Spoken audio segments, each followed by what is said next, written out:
Айбек мырза саламатсызбы? Жер үй кени боюнча учурда аябай кызуу талкуу болуп атат. Деги эле ошол жер үй кенинин башында кимдер түптөп, кимдер менен келишип түзгөн? Ошол боюнча сиз кеңири эстелеп чыгып атасыз? Эң биринчисин анан акыркысын айтайын. Эң биринчи бул 93-жылы премьер-министр Чыңгышев кол койгон.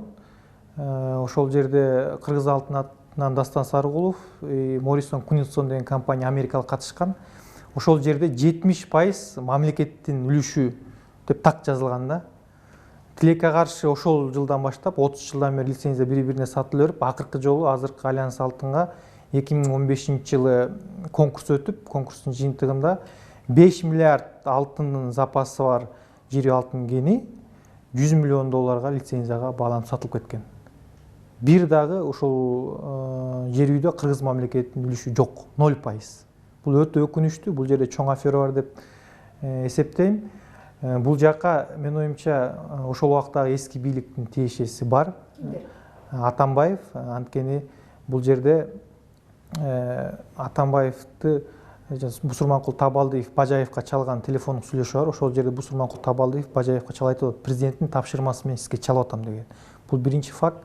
Экинчи факт, ошол убакта Өмүрбек Бабановдун Талас элине барып, Муса Бажаев бул менин досум, муну мен алып келдим жер үйгө, бул ток бала деп айтканы, бул ошол Муса Бажаев, Атамбаев, Бабанов үчөө мүмкүн жең ичинде ошол мамлекетке бериле турган үлүштү өздөрү бөлүшө алды деген күмөн ой жаралат.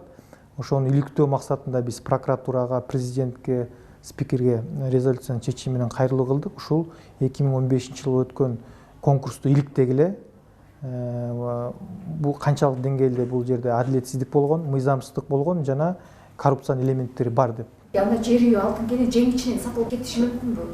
Сөзсүз, анткени ар бир адам деле суроо жалат да, эгерде $5 миллиард запас болуп атса азыркы күндө, кыргыз мамлекетинин үлүшү 0 болсо, бул жерде сөзсүз түрдө жең ичинен сатылган жана коррупциянын элементи бар деген ой толук негиздеме бар да.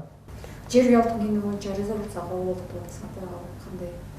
Биз бул негизи бул маселе биз былтыр 1-октябрда Таласта чоң элдик жыйынды өткөрөлү дегенбиз. Тилекке каршы ар кандай себептер менен, күчтөр менен ич ара команданы балдарды бир топ бузуулар да болду. Бийлик тараптан да куугунтуктар болду. Ошол иш боюнча кылмыш иш козголгон. Белгилүү мөөнөткө жылдырганбыз да. Ошондо да премьер-министр Абылгазиев өзү кабыл алып, курултайдын чечимдерин аткаруу комитетин, ошондо мен, Бекназаров, Азимбек, Кеңеш Дүйшөбаев, Турсунбек курултай тараптан, тигил тараптан Мухаммедкул Абылгазиев, Кыргыз алтынын төрагасы Алмаз Алимбеков жана Токен комитетинин төрагасы Эмил Осмонбетов катышкан. Ошондо биз айткан жүйөлөрдүн баардыгына макул болушкан.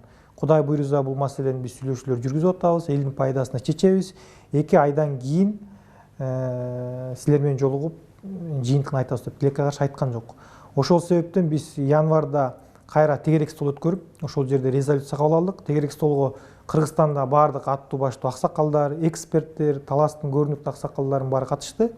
Ошолордун баары бир добуштан ушул мамлекеттин үлүшү жок экенин бул коррупциялык иш катары баалап резолюция кабыл алдык. Резолюциянын тогот эрежери президентке жана премьер-министрге кайрылуу кылдык. Ал жерде президент менен премьерге айтып атабыз, сөзсүз түрдө мамлекеттин үлүшүн камсыз кылууга аракет кылыңыздар.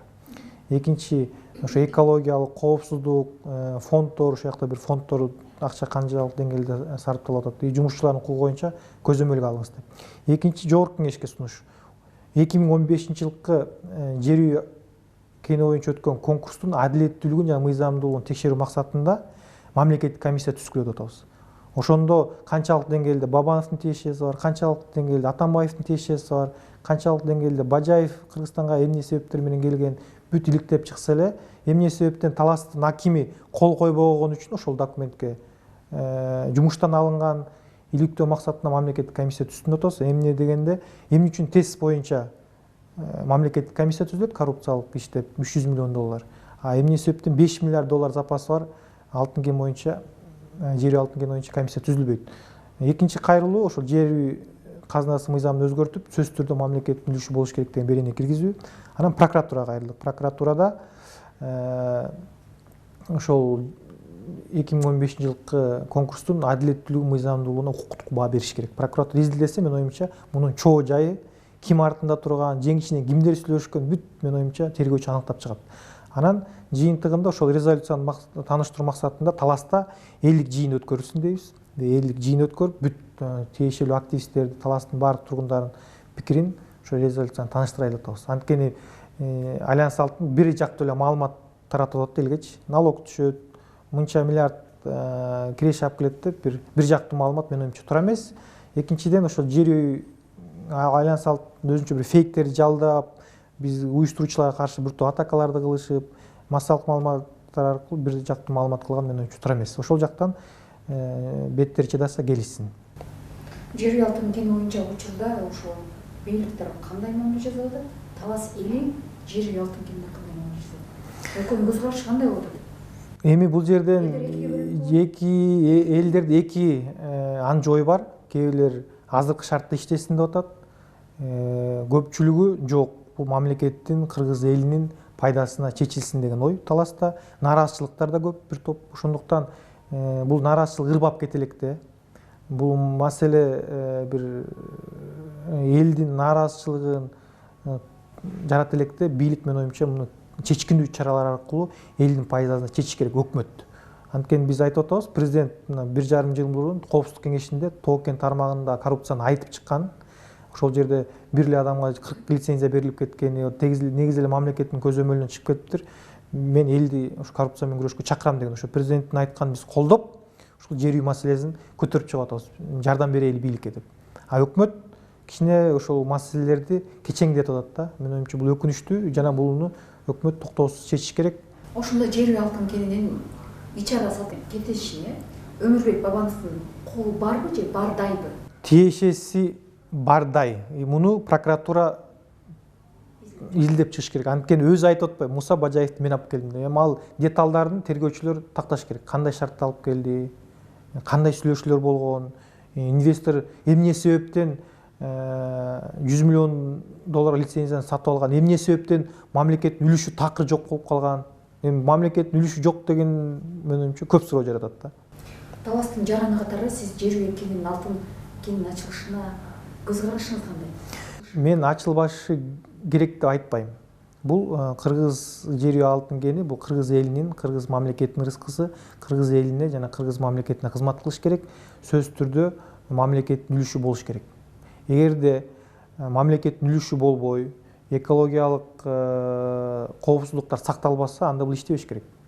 Зыянын менин оюмча мамлекет эл жер тартпаш керек да. Экинчи, кумтөрдүн тагдырын кайталагыш керек. Айрым такталбаган маалыматтарга караганда сизди ошол бийликтин тапшырмасын аткарып жүрөт деп атат. Ошол тапшырмасын аткарып жүрүүсүңөрбү? Ошого өз оозуңан эмне айтып коесуз? Эми бул жерде баягы бир чоң саясий теманы көтөрүп чыкканда, сен саясий оппоненттериң сөзсүз түрдө сени эң бир бокочу адамга байлап, анан жамандап, сен баркын түшүрүү аракетин көрөт экен да. Бул жер үй маселесин көтөрүлгөндө Жаныш Бакиевден акча алат деп маалымат чыккан, видеоролик дайындап. Кийин бул Айбектин артында бийлик турат деп маалымат чыкты. Бийлик турган жок. Бул мен жеке Таластын жараны катары өзүмдүн мекенчил сезимимен көтөрүп атам. Эгерде бийлик менин артында турса, ошол 1-октябрь факты боюнча кылмышын козгоп, бийликти күч менен басып алуу деп 8 жолу суракка чакырмак эмес. Бул үчүнчүдөн мына кийинки акыркы маалыматтар чыкты. Эми Жаныш Бакиев, анан Бекназаров, анан бийлик азыр эми Матраимовго байлап атат. Интернетте Матраимовдон акча алып, жер үй маселесин көтөрүп атат. Логика сыйбайчы, баягы айла амал таппай калгандан кийин мен эртең Атамбаевга деле байлашым мүмкүн. Кыргызстанда бир бокочо көрүнгөн адам болсо, ошого дагы байлашым мүмкүн да, артында Айбектин артында ошол киши турат депчи. Эми бул баягы саясий күрөштүн ошол Альянс Алтын болобу мүмкүн, ошол Альянс Алтын кызыкчылыгын коргон адамдардын бир ушактары деп гана баалайм да. Фейсбуктагы социалдык баракчаңызда 6 миллиард сом менен 6 миллиард доллардын айырмачылыгын жазып чыктыңыз да, ошол жерде эмне түшүнсөк болот? Бул мен айтайын дегеним мындай да, кече Али Токтакунов жазып чыкпадыбы, баягы бажы тармагында кыргыз мамлекети 6 миллиард сом мут курду депчи. Мен айтып атам, жер үйдө 69 миллиард болжол менен биз акча уттуруп атабыз. Анан айлыга да сунуштап атам, сен ушул Тоо-Кен тармагындагы жер үй маселесин дагы журналисттик иликтөөгө алсаң, маалыматтар өтө көп. Бул бажы тармагынан да резонанстуу болуп турган маалымат ушул жер үйдө жатат да. Андан тышкары өзүңүздөр билгендей Тоо-Кен тармагы негизи эле жалпы жолунан бул мафиянын бир очогу да. Ошол бюджеттин да эң көбүн бул Тоо-Кен тармагы алып келет. Билесиздер, ВВПнын кандай бир деңгээлин Кумтөр эле берет бизде азыр. Кумтөр, Солтон Сары, Чаткал, Ала Бука, Талас, дагы ачылбаган канча кемелер бар. Кара Кече, эми бул Тоо-Кен тармагы менин оюмча мафиянын очогу да. Ошон үчүн бул жакты жер үйдү иликтөөгө ал деп Али мырзага чакыргам, жооп жок, күтөбүз. Ошондо 6 миллиард сом менен сиз айткан сумманы эсептеп көрдүңүзбү, канчалык айырмачылыгы бар? 10 эсе көп да. Болжол менен. Мүмкүн адан да көп болушу мүмкүн. 6 миллиард, мен айттым 69 миллиард сом деп. Кыргыз мамлекет туттуруп жатат деп. Мен ушул элге айтарым, мисалы үчүн баягы азыр соцсистемде Франкфурт жана Майна деп койсо эле өзүнчө хайп болуп кетип атпайбы? Мен ушундай бир маанисиз, бир ушак нерселерди хайп кылбай, ошого элдин көңүлүн бурбай, ушул жер үй сыяктуу биздин кем байлык, биздин ырыскы боло турган нерселер хайп болсо, ошолор талкууланса, ошолор үчүн элдерибиз, кем байлыктарыбыз үчүн күрөшсө, менин оюмча кыргыз мамлекети өнүгүү жолуна турат. Экинчи кайрыларым, ошол Таласта жакында резолюциянын максатын тааныштыруу максатында Таласта жер үй боюнча элдик жыйын болот. Ошого баардык депутаттарды, өзгөчө Таластын ичиндеги депутаттар Мирлан Жээнчороев, Кенжебек Бокоев, Руслан Казакбаев, Рысалиев, Рыскелди Момбеков, Тариел мырза, ошол баардыгыңарды чакырат элем. Эртең эле шайлоонун алдында эртеби кечпей барасыңар. Шайлоо күнүндө эле силер менен сүйлөшө алабыз. Бирок шайлоого барганда бул кеч болуп калат, жер үй темасы. Ошондуктан абийириңер барда, намысыңар барда ушул элдик жыйынга катышып өзүңөрдүн позицияларыңарды билдирүүгө чакырат элем.